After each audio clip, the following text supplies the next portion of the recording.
May tradisyon ang pamilya Du namin. Tuwing may lalaking gustong magpakasal, kailangan niyang dalhin ang girlfriend niya sa bulwagan ng mga ninuno para magbigay galang muna.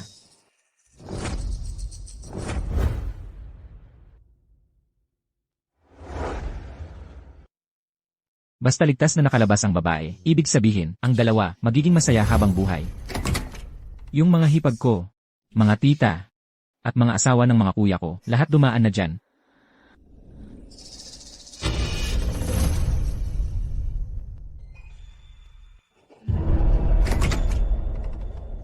Paglabas nila, lahat sila parang namumutawi sa saya, punong-puno ng tuwa.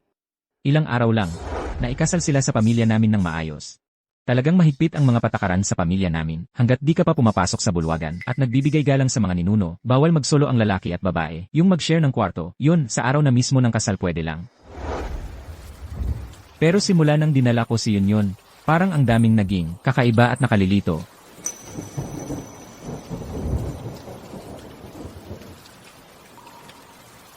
Tay, dinala ko na si Yun para magbigay galang sa mga ninuno.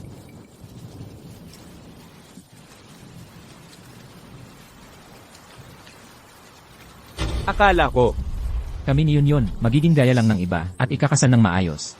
Pero di ko inasahan.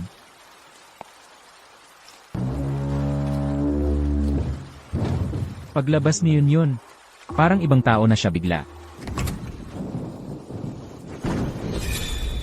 Yun, anong nangyari sa'yo? Okay ka lang kanina, ano bang nangyari? Dutayan, ikaw kasi. Tapos na tayo. Ayoko nang makita ka kahit kailan. Yun.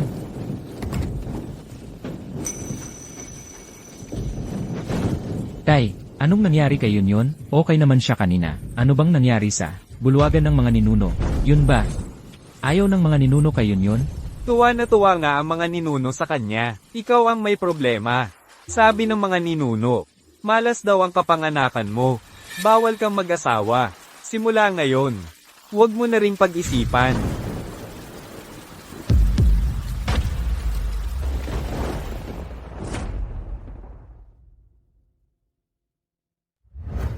Sa nakaraang 10 taon, nagdala na ako ng mga girlfriend pero walang nag-click. Rulin, pag hindi na naman umubra ngayon, tatanggapin ko na lang kung ano ang nakatadhana sa akin. Makakabawi tayo. Kami ni Ruelen. Talagang itinadhana ngayong pagkakataon. Sigurado makukuha natin ang basbas ng mga ninuno. Pag tayo na, sisiguraduhin kung itong 30 anyos na binata ay makakatsamba rin.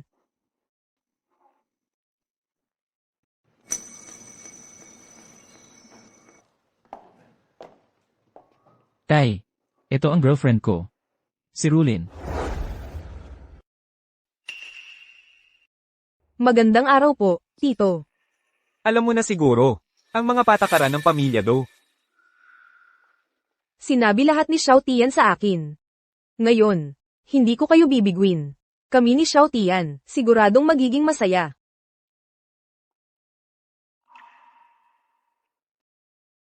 O sige, pasok na kayo.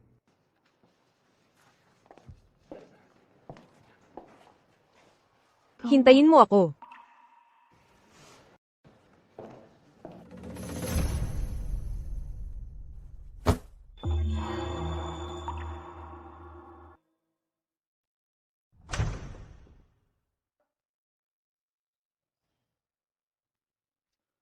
Lumayo ka sa akin. Itapon mo na yang mga kadiri mong gamit.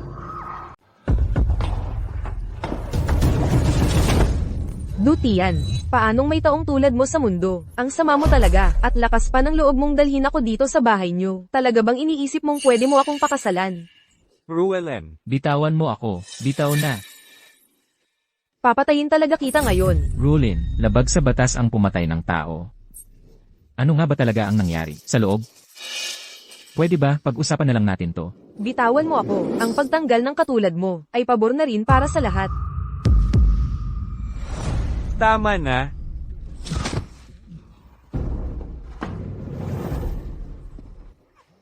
Rulin, ano bang nagawa ko sa'yo? Bakit ka galit na galit sa akin? Arg, alam mo naman, kung anong ginawa mo, huwag ka na magkunwaring inosente dito. Dutian, darating at darating din kung anong bagay ang para sa'yo. Rulin. Papa, siya. Kayong mga lalaki talaga, paulit-ulit ko nang sinasabi. Malas ka lang talaga, walang biyaya mula sa mga ninuno mo, hindi lang ayaw mong makinig. Naglabas-pasok ka pa sa altar ng pamilya, nagalit tuloy ang mga ninuno. At etong batang to na mula sa pamilya ng kapitan ng baryo, alam na ngang malas, dinadala pa rin ang mga nobya dito sa bahay. Hindi ba't perwisyo lang yan? Grabe naman. Hindi pa ba ito yung pang-10? Sa totoo lang, anak na sadyang malas na mismong mga ninuno ay kayang tiisin. Mas mabuti pang bugbugin na lang. Oo nga, bugbugin mo na lang. Tigilan mo na ang drama mo. Ito ang parusa mo dahil hindi ka natututo at pinagalit mo pa ang mga ninuno. Balik ka na sa kwarto mo at mag-isip sa mga ginawa mo. Hindi ko talaga maintindihan lahat ng to. Bakit lagi na lang nagkakaganito? Bakit hindi magtagal ang kahit isa sa mga nobya ko? Dahil ba talaga sa malas ako? O may gumalaw lang sa altar ng pamilya?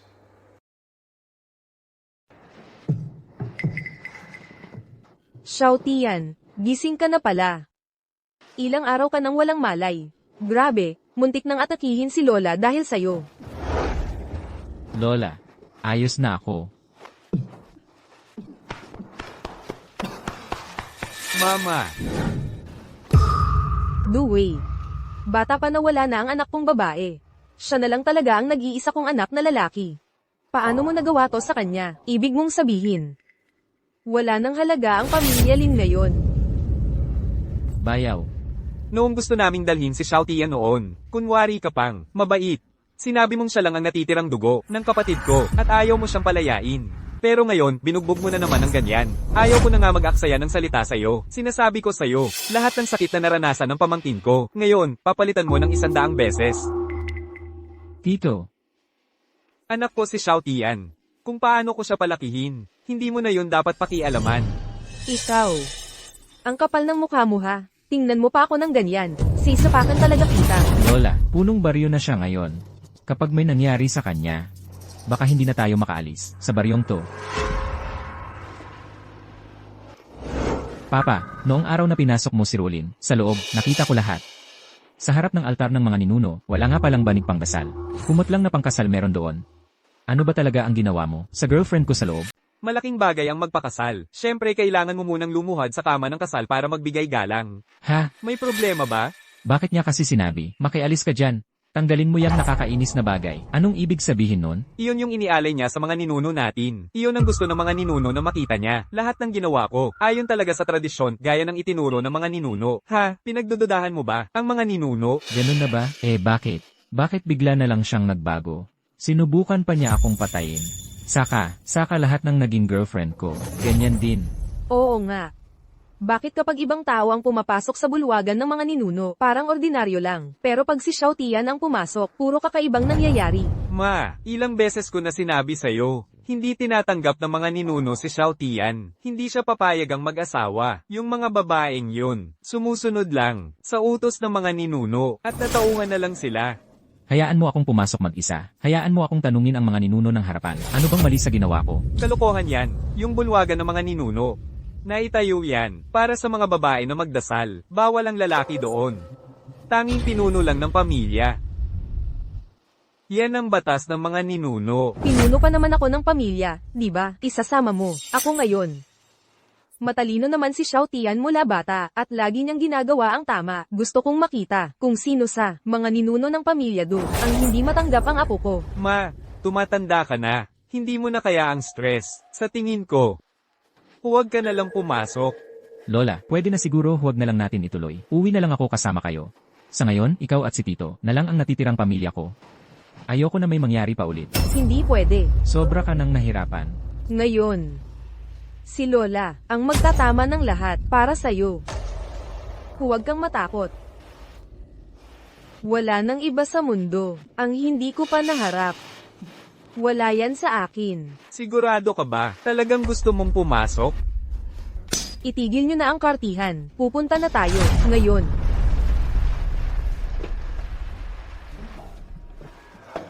Ma, Ayos ka lang ba? May sugat ka ba?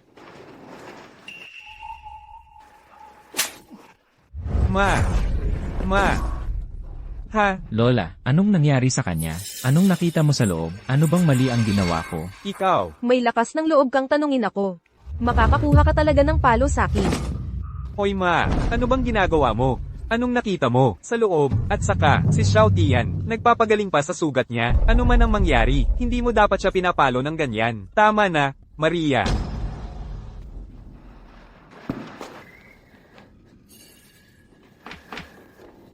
Sigurado akong may ginawang mali. Ang tatay ko dati. Pinapanta ako ni mama. Ngayon, babalikan ko siya at papaluan hanggang mamatay. Tito, ano bang pinagsasabi mo dyan? Huwag mo na akong tawagan. Wala akong pamangking katulad mo. Ang mga tulad mo, basurang tao lang. Hindi ka karapat-dapat mabuhay sa mundong ito. Kahit bugbugin kita hanggang mamatay ka ngayon. Ang ate ko na nasa langit, maiintindihan niya at mapapatawad niya ako. Ako, kung bugbugin kita hanggang mamatay. Bugbugin talaga kita hanggang mamatay. Bubugbugin talaga kita hanggang mamatay. Bugbugin mo siya hanggang mamatay. Ako na mismo ang magpapasurrender sa pulis. Tingnan natin kung may magagawa pa sa akin. Ano? Anong gagawin mo? Anong balak mo? Nanay. Tara na.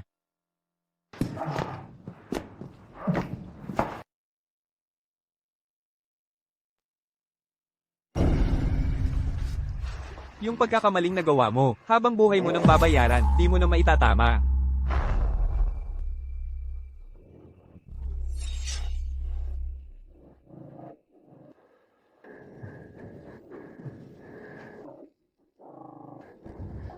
Ano, pati ikaw, gusto mo na rin akong patayin? Sa lahat ng taon na lumipas, mas malala pa ang naging buhay ko kaysa sa aso. Mas mabuti pa siguro kung patay na lang ako. Pati si Lola, di na ako pinaniniwalaan. Mas pinaniniwalaan pa niya ang mga walang kwenta nating tradisyon sa pamilya. Sige, aminin ko na ako si Dutian, sapat na ba yon? Duway. Grabe ka talaga, walang puso ka, tara na. Ichan, sa wakas, nahanap din kita. Qiangzi, bakit ka nandito? Paano mo nalaman na nandito ako? Tumayo ka muna. Ayos ka lang ba? Narinig ko na pumunta dito sina Lola at tito mo sa resort para hanapin ka. Nakita kong umalis sila kahapon at mukhang galit talaga sila. Kaya naisip ko na may nangyari siguro sa'yo. Qiangzi, hindi ko inakala. Sa huli, ang pinaka nag-aalala sa akin ay ikaw pa rin, kapatid ko. Yung mga tinatawag kong kamag-anak, wala namang maaasahan ni isa. Sige na, kalimutan na natin to. Aalisin na kita ngayon, tara na. Bitawan mo ang anak ko. Duway, grabe ka talaga. Mula umpisa hanggang dulo, talagang kakaiba ka. Nung ginulo mo si Dutian, hanggang nagkaganito, naisip mo ba kahit saglit na anak mo siya? Nag-isip ka ba kung ano ang ginawa niya? Bago ko pa siya trinato ng ganito, naisip mo ba ang lola niya, ang tiyuhin niya, lahat ng naging girlfriend niya, lahat gustong tapusin siya. At kasalanan mo yon. Dahil ginulo mo yung altar natin sa pamilya. Kaya lahat, okay lang nung pumasok. Pero iba na paglabas. Matigas pa rin ang ulo mo. Kaya, Wala na akong masabi pa. basta, hindi ka aalis ngayon. Hindi ko sasaktan ng anak ko, pero, kung Pupakialaman mo pa rin ang pamilya ko. hindi na ako magpapigil. Sige, subukan mong galawin siya. May batas na ngayon dito. Kapitan ka lang naman. Feeling mo ba, ikaw na ang siga dito? Isasama ko si Dutian. Ngayong araw, anong mangyari kahit anong gawin mo?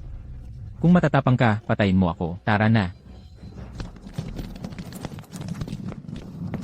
Qiangzi, huwag ka nang gagawa ng kalokohan. Kalilimutan mo na ako. Ikaw, umalis ka na muna. Hindi pwede. Kung mamamatay tayo ngayon, sabay tayong mamamatay, tol. Qiangzi, makinig ka. Lumabas ka, humingi ka ng tulong. Balikan mo kami, iligtas mo kami. Kung hindi, hindi natin kaya na tayo lang dalawa lang ang magproprotekta sa isa't isa. Best friend kita. Ayokong madamay ka. Hindi pwede, hindi kita iiwan. Ano bang balak mo? Umalis ka na.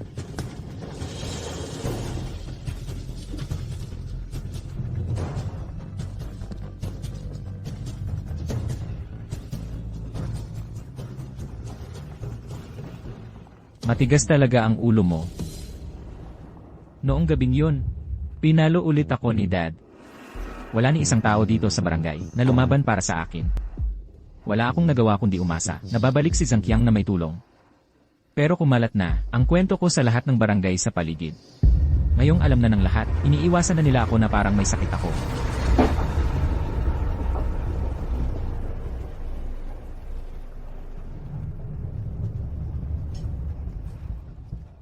Halika na.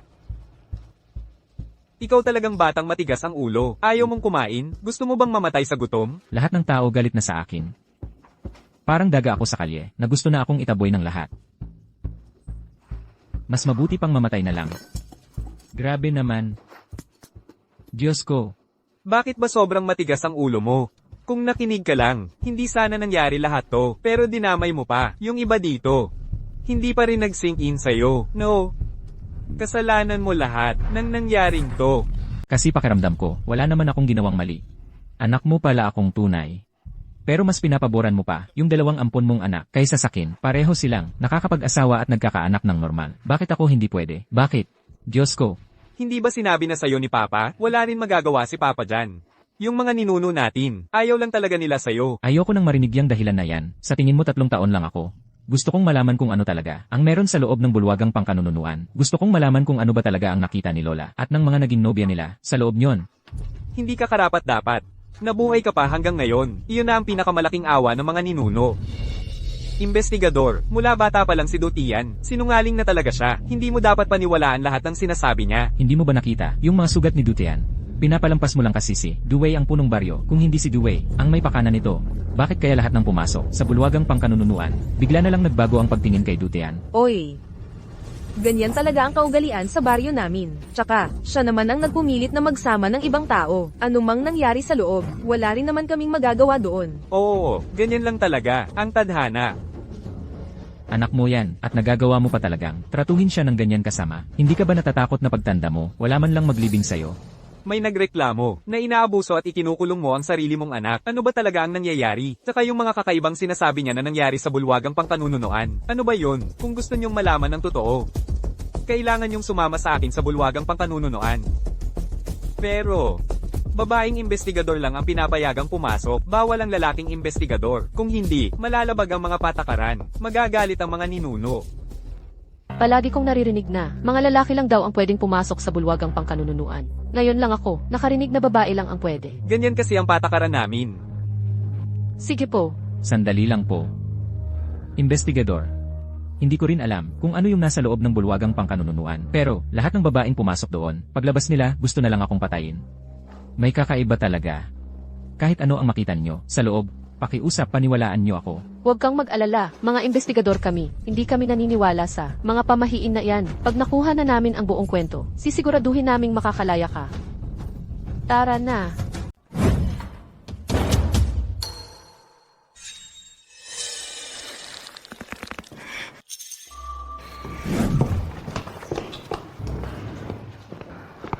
Hepe, Inspector, Kung hindi ako ang inspektor ngayon, sumpa ko, papatayin talaga kita. bakit ganyan kang magsalita?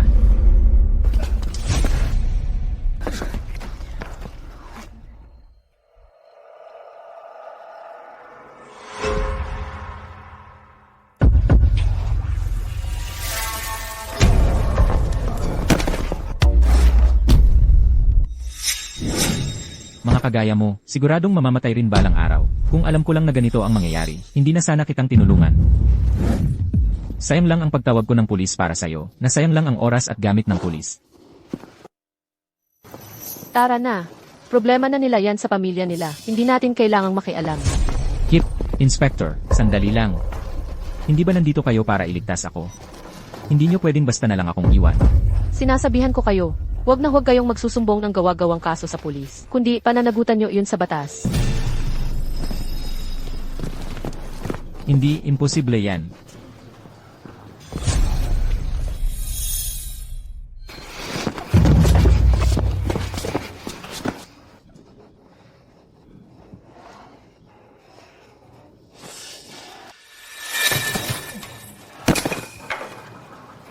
Sayashan. Hindi ko rin ginustong mauwi sa ganito. Pero dahil sa katigasan mo ng ulo, marami ka nang nasaktan. Kung hindi mo pa rin naiintindihan, mas mabuting huwag ka nang lumabas pa. Tay. Tay.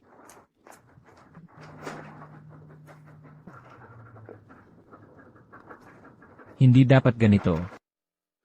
Hindi ako pwedeng mamatay. Hindi pwede. May isa pa. May isa pa na siguradong maniniwala sa akin.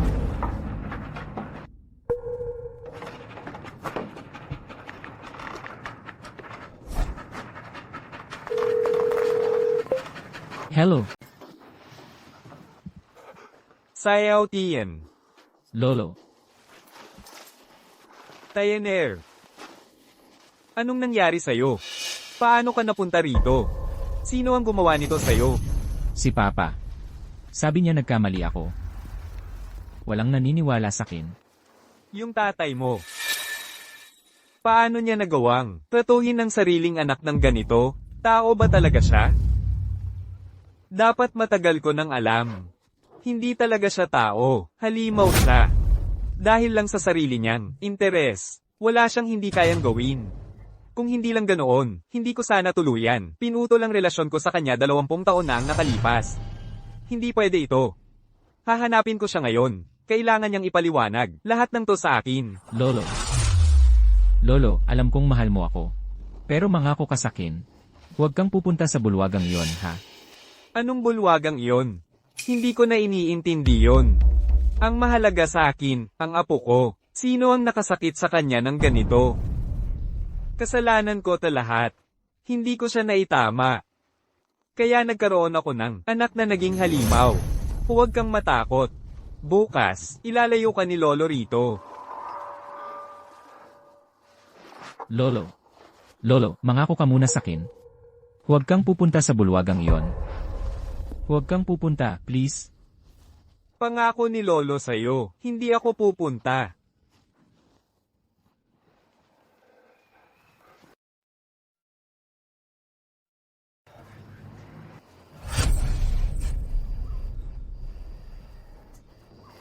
Lolo.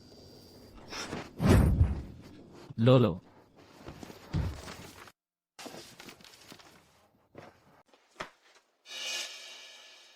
Nasaan si Lolo? Bakit wala si Lolo dito? Ikaw talaga, kulit mo. Ngayon, marunong ka na magsumbong ha. Talaga. Nasaan si Lolo? Tinanong kita, anong ginawa mo sa kanya?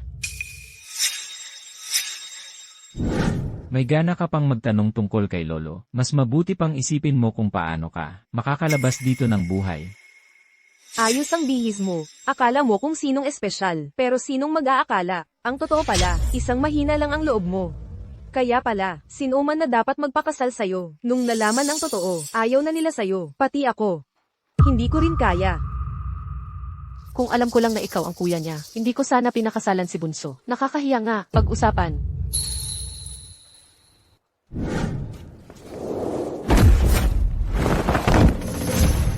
Kasalanan mo to, ikaw na mahina ang loob. Binulabog mo ang buong bahay. Halos mapaghiwalay mo na kami ni Shaoli. Ikaw.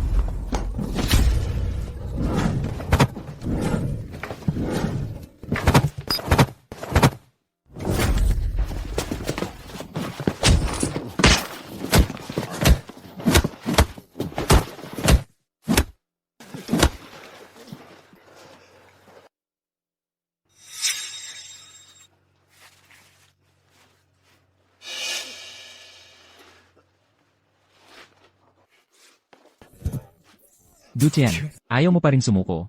Gusto ko talagang makita. Kung kaya mo talagang makalabas dito ng buhay.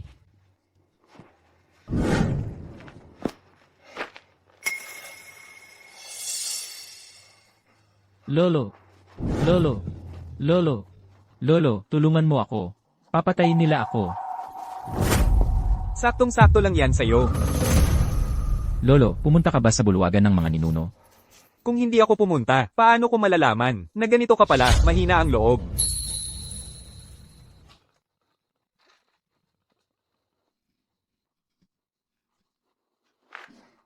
Pero nangako ka sa akin. Nangako ka na hindi ka pupunta. Sabi mo nga, ako ang pinakmahal mo. Bakit ka nagsinungaling sa akin? Pupunta ako sa bulwagan ng mga ninuno. Kahit galit kayong lahat sa akin, kahit gusto niyo akong patayin, kahit mamatay pa ako ngayon, basta mamamatay akong alam ko ang katotohanan.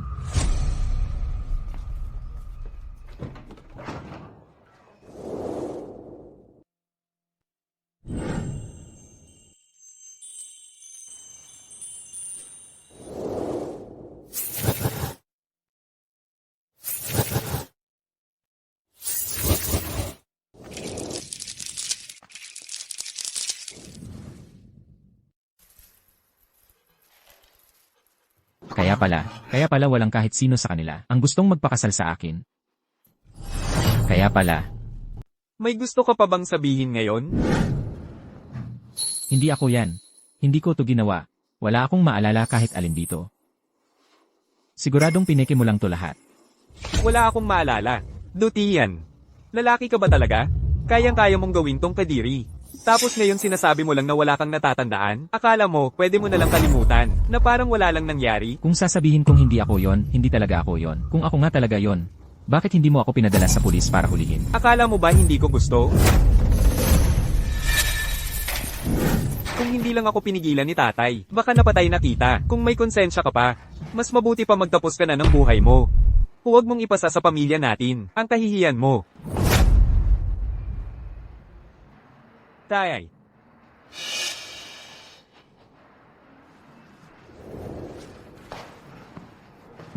Tay, totoo ba? Lahat ng sinabi niya, Anak, totoo bang wala kang naaalala sa mga ginawa mo? so lahat ng nangyari. Ako talaga may gawa. Hayaan mo na. Tapos na ang lahat. Kahit maalala mo man o hindi. Wala nang saysay ngayon.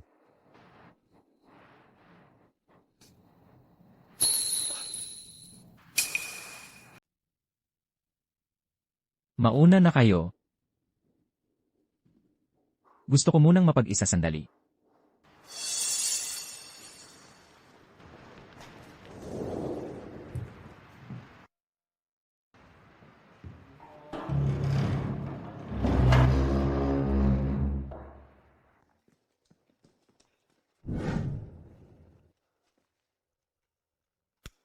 Tay, Mukhang talagang hindi naaalala ni Dotian ang kahit ano. so, anong gagawin natin ngayon? Huwag muna tayong magmadali. Tingnan muna natin kung paano siya magre-react kung talagang nakalimutan niya lahat. Baka hindi na rin siya problema kung palagi siyang nandito. Pero yung bagay na yon, hindi pa rin natin natatagpuan. Noong natuklasan niya ang sikreto sa bulwagan ng mga ninuno, doon natin pinaghinalaan na, tinago niya yon. Hindi pa talaga natin nahahanap, parang oras na bomba lang talaga yon. Noon, hindi ako natalo ng nanay niya. Pati siya, hindi rin ako matatalo pag naniwala na siya ang gumawa ng lahat ng ito. Eddie, hindi na niya ako lalabanan kahit kailan.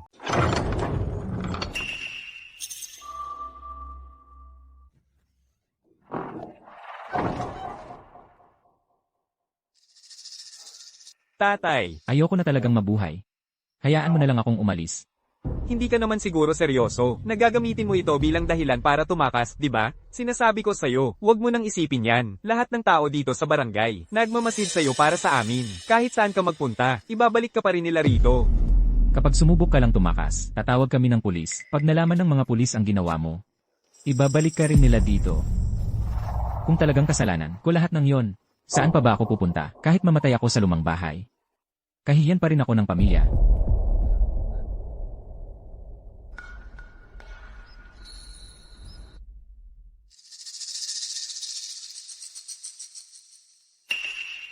Talaga bang iniisip mo na basta na lang siyang mamamatay ng ganon? Wala akong pakialam kung susubukan niyang tumakas. Ako na ang bahala sa kanya mismo sa oras na yon.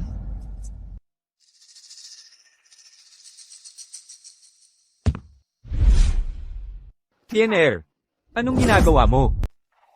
Lolo. Lolo, nakita mo rin lahat ng yon. Hindi ako karapat-dapat maging apo mo. Napahiya ko ang pamilya Du. Hindi ko na-deserve mabuhay. Ano bang mga kalokohan niyang sinasabi mo?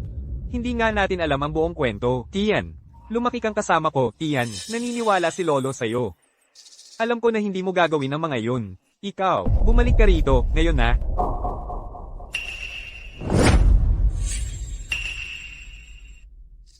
Tatay, anong ibig mong sabihin dyan?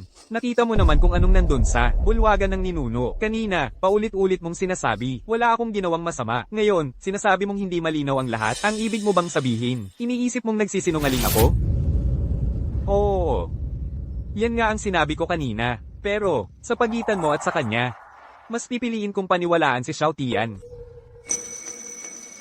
20 taon na ang nakalipas, pinutol mo ang ugnayan natin, at umalis kang basta-basta, hindi mo na siya nakita mula noon. Bakit sigurado ka pa rin? Alam mo ba kung anong pinagdaanan niya sa lahat ng taon na yon? At alam mo ba kung paano akong nabuhay sa lahat ng taon na yon? Hindi ba dahil lahat yun sa ginawa mo? Sige. Sabihin mo sa akin, matapos ang ganitong kalaking pangyayari, bakit itinago mo pa rin yun sa akin at kay Xiao Tian, sa loob ng 10 taon? Siyempre ginawa ko yun, para maprotektahan siya. Kung naaalala niya, hindi ko naman yun ipapagtago sa kanya. Pero ngayon, nakalimutan na niya. Ano bang gusto mong gawin ko? Piliting. Maalala niya? Kahit pa dapat lang siyang mamatay, anak ko pa rin siya. Sa tingin mo ba, ganun ako kalupit? Tama na. Lolo, tatay, kuya. Sorry sa inyong lahat. Sorry talaga sa lahat. Pinahaba ko ang buhay ko ng ganito katagal. Siguro nga panahon na para pagbayaran ko na to. Pag tumalon ako dito, siguro hindi na talaga ako mabubuhay, di ba? Tay, aalis na ako. Huwag mo nang asikasuhin pa mga kalat ko. Pabayaan mo na lang. Isipin mo na lang na parang hindi ako nag-exist.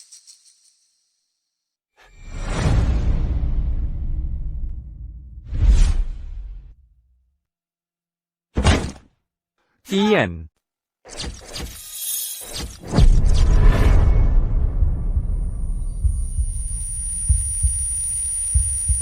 Buhay pa ako. Oy, huwag kang gagalaw. Bali-bali lahat ng buto mo. Pero swerte ka pa rin. Galing ka sa mataas na bangin. Pero nakaligtas ka pa rin. Bakit buhay pa ako? Anong problema mo? Ang dami naming ginawa para mailigtas ka. Tapos ang una mong sinabi, gusto mong mamatay. Bata ka pa, mahaba pa buhay mo. Ano bang sobrang sama? Tumalon ka mula sa ganun kataas na lugar. Bakit hindi pa ako patay? Dapat patay na ako. Bakit nyo ba? Bakit nyo ba ako sinagip? Tulong. Tulong. Tulungan nyo ako. Huwag kang gagalaw. Tulong. Bilis. Hawakan nyo siya. Bakit nyo ako sinagip? Bakit ayaw nyong mamatay ako? Bakit?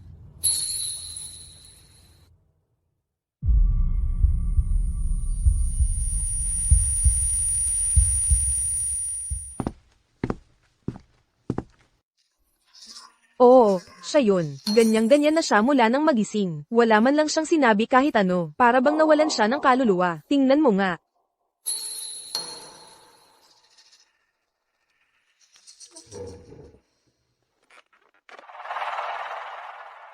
Di Tian, tama? Tungkol doon sa pagkahulog mo, may ilang tanong lang ako para sa'yo. Pasensya na sa abala, pero kailangan ko ng pakikipagtulungan mo. Ikaw ba ay tumalon mag-isa? O may nagtulak sa'yo? Ako mismo ang tumalon. Gusto mo ba talaga? Mayroon bang nagbanta o pumilit sa'yo sa kahit anong paraan?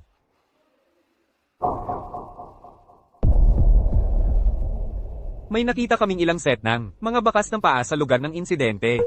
Sino pa ang kasama mo nung nangyari yon? Bakit hindi ka nila pinigilan? Sila. Hindi na nila inabutan. Hindi na nila inabutan, o sadyang ayaw ka lang nilang tulungan. Tumigil ka na sa kakatanong. Tama na, tigilan mo na. Sinabi ko na ako mismo ang tumalon. Wala silang kinalaman dito. Madalas ka bang mabugbog? Tama ba? Nakita ko na yung medical report mo. Yung mga sugat sa katawan mo, hindi lang galing sa pagkahulog. Marami na ring luma dyan. Dahil yun sa may nanakit sa'yo dati. Dutian, sana, magpakatotoo ka sa akin. Kapag sinabi mo ang totoo, tsaka lang talaga kita matutulungan. Hindi yun ang totoo. Sinabi ko na sa'yo, ako lang ang may gawa ng lahat ng yon. Wala silang kinalaman dito. Oo, Sinaktan ko sarili ko. sigurado ka? Pero base sa investigasyon namin, yung tatay mo, siya. Huwag mo siyang tawaging tatay ko. Sabi ko, yung mga sugat, ako mismo ang gumawa niyan sa sarili ko. Wala siyang kinalaman. Ipasok mo na sila.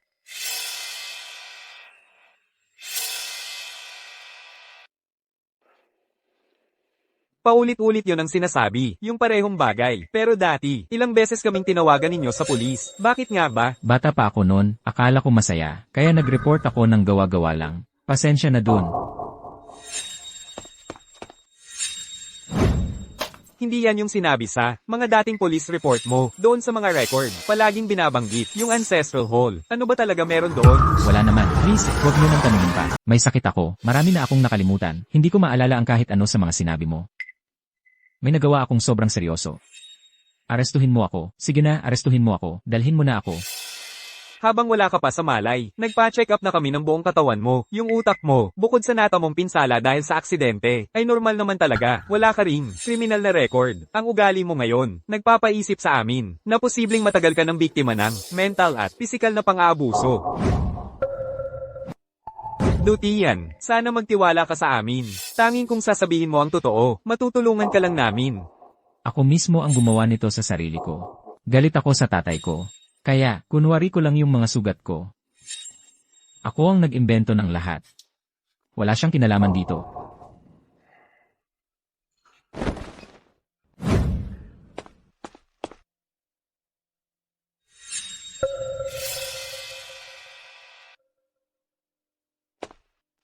Dahil sabi mo wala naman. Dalhin mo kami sa bulwagan ng mga ninuno para makita namin. Hindi kayo pwedeng pumasok sa bulwagan ng mga ninuno. Yun, yung lugar na yun, babae lang talaga ang pwedeng pumasok. Bawal ang mga lalaki doon. Bukod pa doon, wala namang anuman doon eh. Huwag nyo nang subukan pumasok. Hindi, wala naman kayong mahahanap roon. Para saan pat pupunta kayo? Sir, Bahagi rin ito ng investigasyon namin. Umaasa kaming makikipagtulungan kayo sa amin. tay. Dahil hiniling ni Sir. Ngayon, magpapahintulot ako para dito lang. Dutian, huwag kang kabahan. Ano man ang mangyari, kailangan mong magtiwala. Nandito kami para tulungan ka. Pero, lahat ng pumasok na sa bulwagang ninuno noon, lumabas na, ibang-iba. At yung bulwagang yon, napasok ko na rin yon mismo. Kahit makita mo ang isang bagay gamit ang mismong mga mata mo, hindi ibig sabihin lagi na totoo ito. Maniwala ka sa akin, matagal na akong investigador. Kung ano-anong kakaiba na ang nakita ko.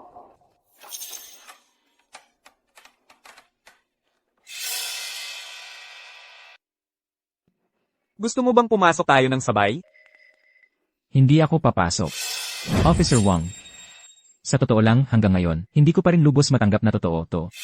Kaya nakikiusap ako sa'yo, anumang makita mo sa loob, pakitignan mong mabuti, tingnan mo kung posible, na peke lang, o baka naman, ibang bagay yon. Nauunawaan ko, huwag kang mag-alala.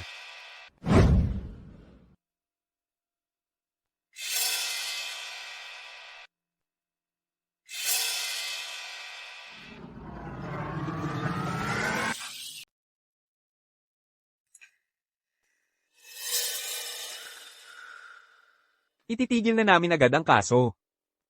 Mga tulad niya, sana magawa niyo siyang bantayan ng maayos. Huwag niyo siyang hayaang makalabas ulit at makasakit pa ng iba. Ako na bahala. Salamat sa pagod niyo. Officer Wang, yung bagay na yon, nakita mo ba ng maayos? May posibilidad ba na baka nagkamali lang tayo rito? Tinignan ko ng mabuti. Walang pagkakamali dito. Ang ginawa mo, kahit mamatay ka ng paulit-ulit, kulang pa rin.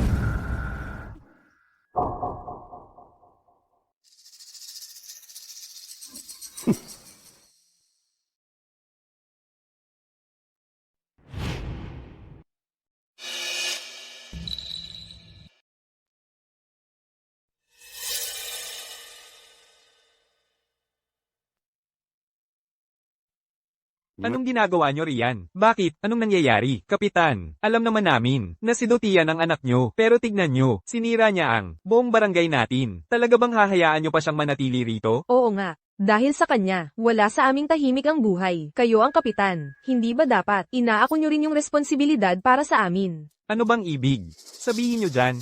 Bilang kapitan ng barangay, ginawa ko na ang dapat kong gawin. Si Xiao Tian, nagpakamatay na nga dati para bumawi. Ngayon, pinipilit nyo pa ako. Gusto nyo ba talagang ako pa ang pumatay sa kanya?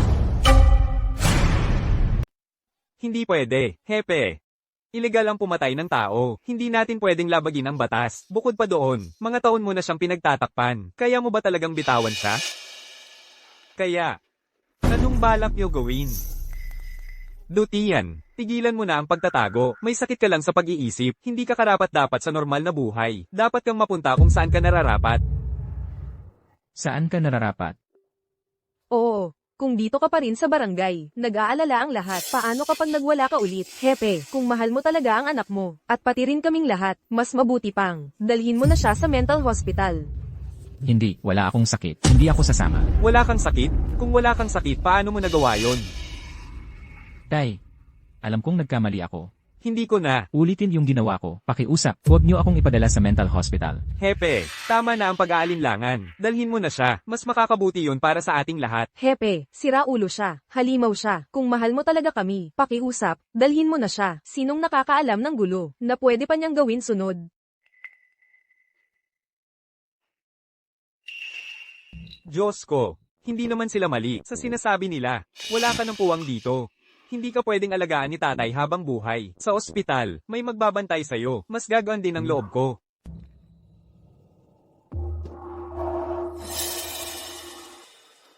Hulihin niyo siya. Anong ginagawa mo? Anong ginagawa mo? Bitawan mo ako. Sandali lang. Aalis na ako.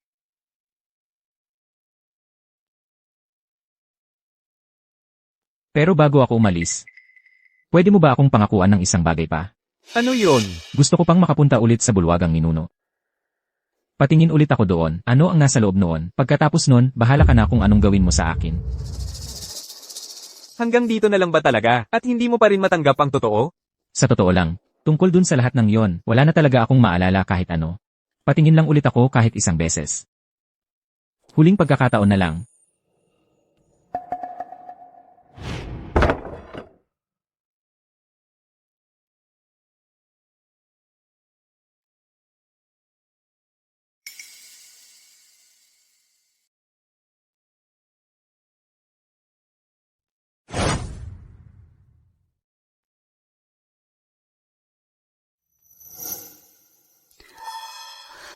Dutayan, anong ginagawa mo?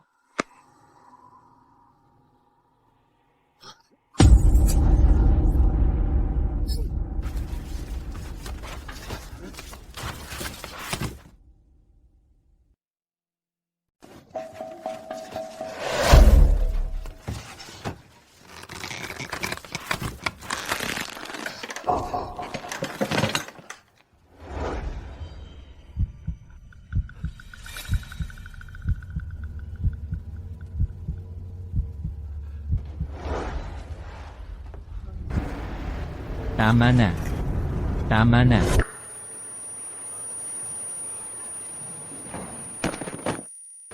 Naalala mo na ba ngayon? Kahit konti, wala. So, yung babaeng yun, anong nangyari sa kanya pagkatapos? Pinatay ko siya. Wala na siya. Pero na-diagnose ka na may sakit sa pag-iisip, kaya hindi ka nakasuhan. Pero ako pa rin ang pumatay sa kanya. Ako. Tumayo ka na. Hoy, huwag mong sisisihin masyado ang sarili mo. Simula nang mamatay ang mama mo. Yung lagay ng isip mo, hindi naging maayos. Kaya nagpakabit ako ng mga kamera. Nag-aalala ako na baka may mangyari sa'yo, pero hindi ko inakalang. Mangyayari talaga ang ganito. Pero wala nang halaga lahat ng yun ngayon. Basta magawa nating gumaling ka, kahit ano, gagawin ni Papa. Sinubukan ko na ng 10 taon, pero wala pa ring nangyaring pagbabago. At ang lagay mo. So, Papa, sino nga ba talaga yung babae na yon? Siya ang una kong naging girlfriend, alam mo ba? Noong 20 anyos ako. Ikaw ang nag-uwi sa kanya dito sa bahay. Sabay pa nga tayong nagpunta sa family altar para magdasal. Noon, sobrang saya mo para sa akin. Pero sino ba naman ang mag-aakala na gabing yun? May ganung bagay na mangyayari. So, ibig sabihin, hindi rin pala gumana yung family altar para sa tin. Sa ibang tao kasi, laging tumatama yun. Katulad ng bunso nating kapatid, o kaya yung mga kapitbahay dito, parang lahat sila masaya ang buhay. Ako lang talaga ang kakaibang kaso. Anong ibig mong sabihin, Papa? Simula noong nangyari yun. Pero hindi pa nga lumilipas ang 1 taon. Nakahanap ka na naman ng paraan para makatakas. Galing sa ospital pampublikong pag-iisip. Hindi mo lang nakalimutan lahat ng ginawa mo dati, kundi pati, nag-uwi ka pa, ng bagong girlfriend. Kahit anong pilit ng pamilya natin na pigilan ka, pinilit mo pa rin. Naisama siya sa dambana ng pamilya para magdasal. Kapag hindi ka namin pinayagan, nagwawala ka. Seryoso, hindi ko na alam ang gagawin ko noon. Kaya napilitan akong pumayag. Pagkakatapos niyang magdasal sa dambana ng pamilya, agad kong ipinakita sa kanya itong mga video na to. Kaya pala gustong-gusto kang patayin ng lahat ng babae na yon. Anak, hindi ko kailanman ginusto na maranasan mo lahat ng sakit na to. Pero hindi ko talaga kayang hayaan ang mga babaeng iyon, napakasalan ka na, walang alam. Tapos haharapin ulit ang isa pang trahedya. Hindi pwede. Ikaw ang may kagagawa nito. May iba pa. Tuwing hindi mo makontrol ang emosyon mo, kapag hirap ka sa pagkontrol sa sarili mo, ang nagagawa ko lang ay ikulong ka sa babuyan. Kasi sa totoo lang, hindi ko alam, bakit ganun? Yun lang talaga ang paraan, para kumalma ka. Tama na, Dad. Tigilan mo na. Palagi kitang hindi nauunawaan. Akala ko galit ka sa akin. Hindi ko napansin na, tahimik mo palang sinasakripisyo ang marami para sa akin. Nakaraan na ang lahat, anak. Basta handa kang magpunta sa psychiatric hospital at seryosohin mo ang pagpapagamot, naniniwala akong gagaling ka talaga. Ang pagpunta sa Yes Ray Hospital ay puro gastos lang. Yung taong tulad mo, parang hindi ka karapat-dapat mabuhay. Mas mabuti pang patay ka na lang. Hoy, man. Uy, man. Hindi mo pwedeng gawin to. Nandito pa kami para sa'yo. Si Bunso, nandito. Tama siya. Si Kuya. Kahit dati, galit ako sa'yo. Sa totoo lang, ikaw pa rin ang pinakamalapit na pamilya ko. Hahanapin natin ang pinakamagaling na doktor. Talagang hindi mo pwedeng. Sumuko ha, si Bunso nandito. Kuya, ilang taon mo na kaming nadadamay. Palagi na lang tayong napapagalitan at sinisisi. Paano mo pa nagagawang mabuhay ng ganyan? Tara na, pamilya tayo. Walang bagay na, pinapahirapan mo kami o hindi. Saka, nasaktan ka rin naman namin dati. Kung hindi dahil sa'yo, siguro mas maginhawa na buhay namin ngayon. Bakit nga ba ako ganito? Hoy, man. Ako, Anak, kailangan mong magpakatatag, ha? Sakit lang yan. Basta iinom ka lang ng gamot sa tamang oras. gagaling ka rin sigurado. CJ, papacheck ako sa psychiatric hospital. Tatanggapin ko ang gamutan. Hindi ko na kayo bibigyan ngayon. Mabuting bata.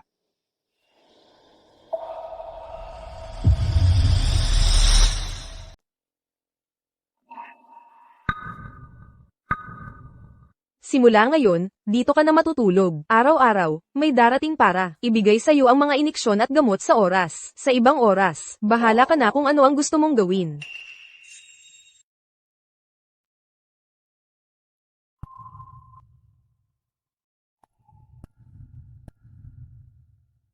Mas okay pala ito, kaysa sa inaasahan kong psychiatric ward.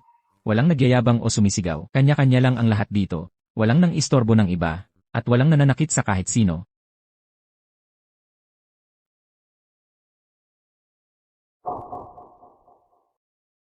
Siguro, baka dito ko pa makuha ang pinakamasayang tahanan na pwede kong hingin. Duty yan. Oras na ng gamot mo.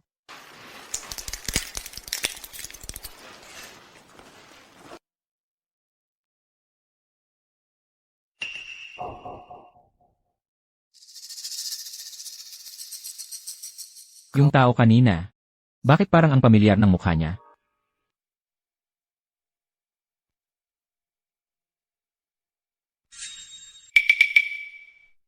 Lin yun.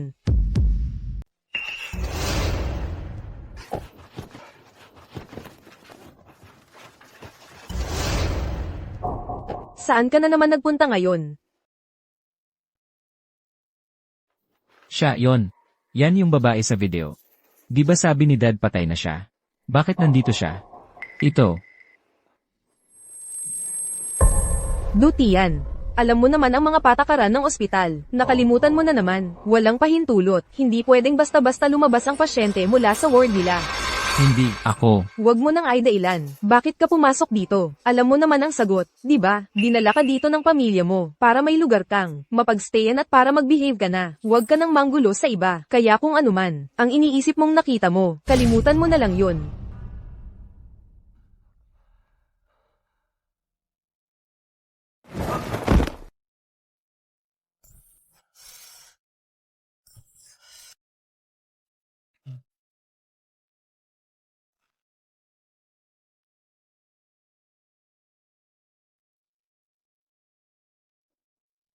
Hindi pwede. Kailangan ko siyang hanapin.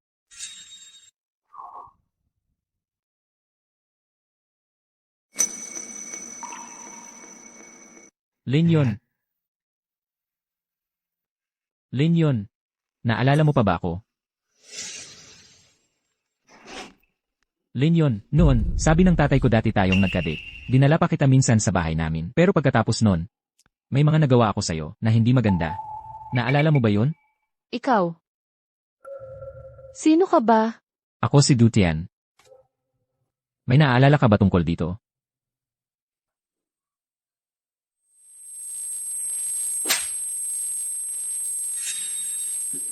Linyon.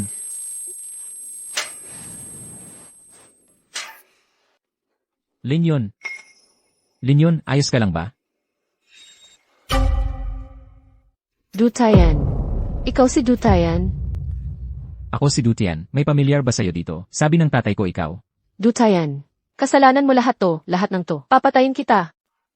Linyon, pinatay kita. Alam kong binigo kita. Pero, pwede mo ba akong hayaan mamatay na alam ko ang totoo? Bakit ka na naman pumunta rito para makita ako? Hindi mo pa ba sapat na wasak ang buhay ko? Pasensya na. Pasensya na.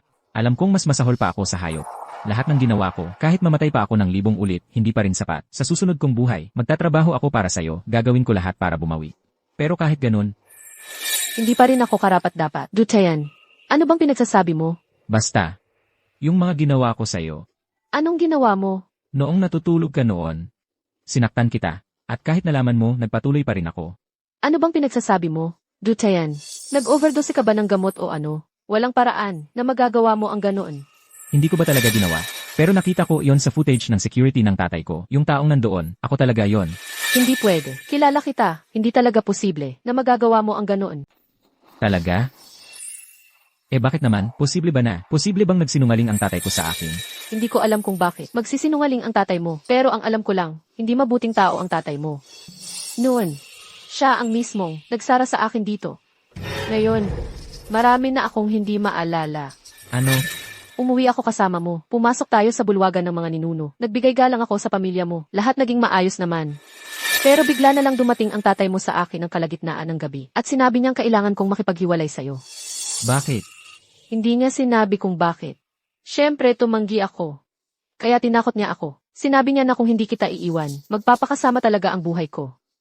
Pagkatapos noon, sinabi ko sa'yo, nag-init ulo mo at agad mo siyang hinarap. Walang utang na loob na bata. Kapareho ka ng nanay mo. Kung alam ko lang. Dapat noon pa lang, sinakal na kita nung pinanganak kita. Wala rin naman akong balak maging anak ng tatay na tulad mo. Ikaw, makinig ka. Hindi ko iiwan si Yun. Kung ayaw mo, isasama ko siya at aalis kami ngayon na. Hindi mo kayang gawin yan.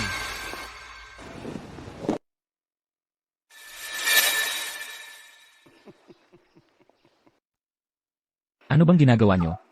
Kung hindi kayo makikinig. Eddie. Tapos, Pagkatapos noon, nawalan ako ng malay. Pagmulat ng mata ko, nakakulong na ako dito. Gusto kong patunayan na hindi ako may sakit. Pero wala talagang nakikinig sa akin. Araw-araw nila akong kinukulong. Pinipilit akong turukan at pabigyan ng gamot. Unti-unti. Lalo lang lumalabo ang alaala ko. At ikaw, hindi na kita nakita ulit. Akala ko talaga, hindi na kita muling makikita sa buhay na to. sorry. Kasalanan ko lahat. Naidamay pa kita dito. Siguro natakot si Papa na mabunyag lahat, kaya siguro nilagyan niya rin ako ng gamot. Para makalimutan ko ang lahat. Anong plano mong gawin ngayon? Sa totoo lang, hindi ko maintindihan. Bakit ganyan katratuhin ni Papa? Anak ka naman niya. Hindi ko rin alam. Sabi mo kanina, nung nag-away kami ni Papa, nabanggit ko si Mama. Baka kasi nung namatay si Mama, ang dami pang tanong. Tapos tinamaan ng husto si Papa. Naalala ko nung bata pa ako, hindi naman ganyan si Papa. So sa tingin mo ba, pwedeng may kinalaman siya sa pagkamatay ni Mama? Impossible. Talagang mahal ng tatay ko ang nanay ko. Simula nang pumanaw si nanay, ang dami ng tao na gustong iperes siya sa iba. Pero hindi niya tinanggap kahit isa sa kanila. Nangako pa siyang, hindi na siya muling magpapakasal. Pero matapos ang ginawa niya, sa amin, patunay lang na sa loob-loob niya, isa siyang malamig at walang puso na tao. Pag-isipan mo pa ulit, may napapansin ka bang ibang kakaiba? Paano niya nagawang ganituhan ng sarili niyang anak? Tao pa ba talaga siya? Dapat mas maaga ko pa siyang napansin. Hindi na nga siya tao. Isa siyang halimaw. Alam ko na kung kanino. Tayo dapat pumunta ngayon. Linyon, samahan mo ako ngayon na. Dutian, nasaan na ba tayo? Sino ba talaga ang hinahanap natin? Pupuntahan natin si lolo ko. Pinutol ng tatay ko ang relasyon nila. 20 taon na ang nakalipas. Nangyari iyon pagkatapos mamatay. Si nanay ko, kaya siguradong alam niya ang totoo. CJ,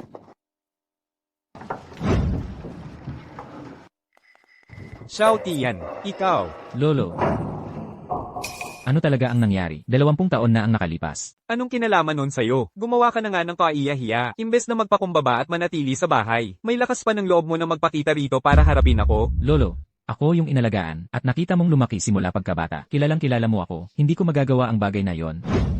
Lolo, ako ang unang naging girlfriend ni Dutian. Nakabisita na rin ako sa kanilang pamilya. Makakapagsumpa ako. Hindi kailanman. Sinaktan ni Dutian ang damdamin ko. Tingnan mo naman ako. Ayos pa rin ang buhay ko hanggang ngayon. Lolo, ano ba talaga ang alam mo? Sabihin mo na lang, pakiusap. Nga, Lolo. 20 taon na ang nakalipas. Bakit mo? Pinutol ang pagiging anak niya sa'yo. May kinalaman ba siya sa pagkamatay ni Mama? Napakatagal na nun. Bakit kailangan pang ungkatin ngayon? Kung wala ka ng ibang sasabihin, umuwi ka na lang muna.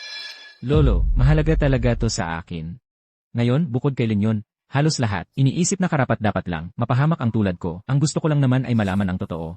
Gusto kong malaman kung bakit ako niloko ng tatay ko. Ang dami na ring pinagdaanan ni Dutian nitong mga taon na to. Kung pati ikaw hindi na siya tutulungan, wala na talagang maaasahan si Dutian na kakampi. Sige na nga.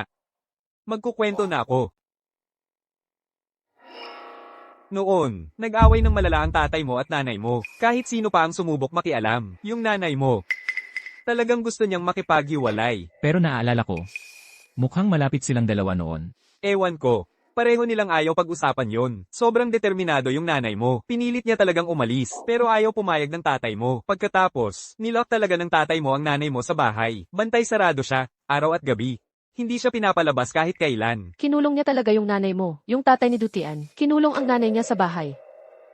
Hindi ko na talaga kaya noon. Kaya paulit-ulit kong pinagsabihan ng tatay mo na mag-usap na lang kayo ng maayos. Na mag-usap na lang kayo ng maayos. Pero hindi talaga siya nakikinig. Anong nangyari pagkatapos nun? Naghiwalay ba sila? Naghiwalay ba sila? Hindi sila naghiwalay. Simula nung kinulong. Ang nanay mo, tumigil na siya sa pagkain at pag-inom. Tapos yung tatay mo, parang bigla siyang nagbago. Umalma na talaga ugali niya. Tas, yung nanay mo, bigla siyang nawala. Nawala. Hindi nagtagal noon.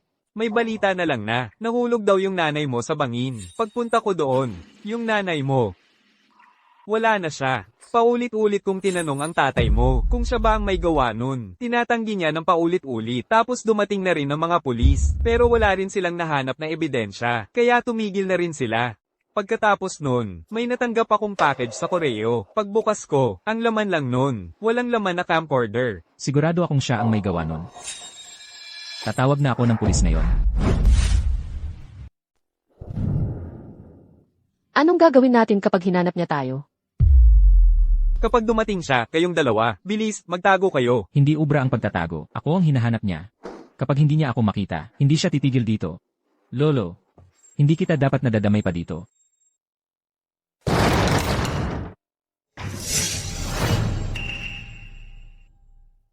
Dutian, bakit wala ka sa ospital? At hindi nakiki-cooperate sa gamutan mo? Bakit ka nandito? Kasi alam ko na hindi naman talaga ako may sakit. Tay, ikaw ang sumira kay Linyon at ikaw din ang gumawa ng walang kwentang kaso na ipinataw mo pa sa akin.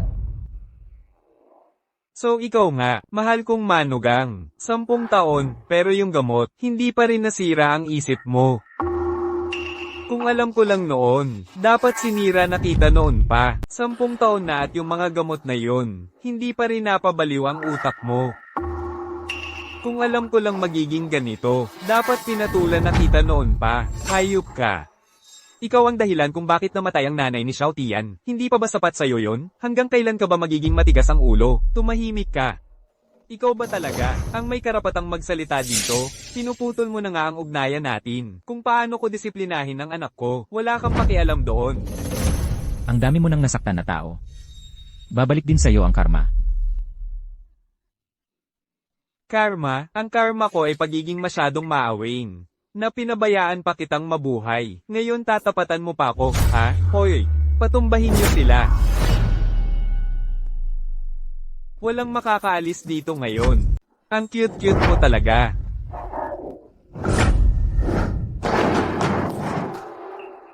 Hinahanap-hanap ko na to kahit saan.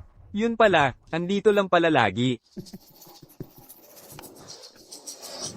Nasaan ang laman nito? Saan mo itinago? Nung nakuha ko to, wala na talagang laman. Wala akong alam. Ang cute-cute mo talaga. Bigyan kita ng tip, huwag mo akong niloloko. Kung nandito ang camcorder, siguradong nandito rin ang memory card. Iabot mo na. Sinabi ko na sa'yo. Wala na talagang laman. Nung nakuha ko to, seryoso, wala akong alam. Tungkol sa memory card, iabot mo na. Sige, ayaw mo talaga magsalita. Ngayon, uunahin ko ang mahal mong apo. Tapos ikaw naman ang isusunod ko. Tama na, sinabi ko na, wala akong alam. Sandali, gets ko na. Yung memory card na yon, ebidensya yun ng krimen mo, di ba? Akala mo, ang talino mo, ha? Ngayon. Tatapusin na kita. Walang gagalaw. Official Wang, sakto ang dating mo. Ngayon alam ko na ang totoo. Siya ang pumatay sa nanay ko, at may ebidensya ako ng ang krimen niya sa kamay ko. Imposible, matagal na kitang binabantayan. Paano mo naman makukuha yon? Wala talaga siya noon. Kasi, nasa akin ang memory card.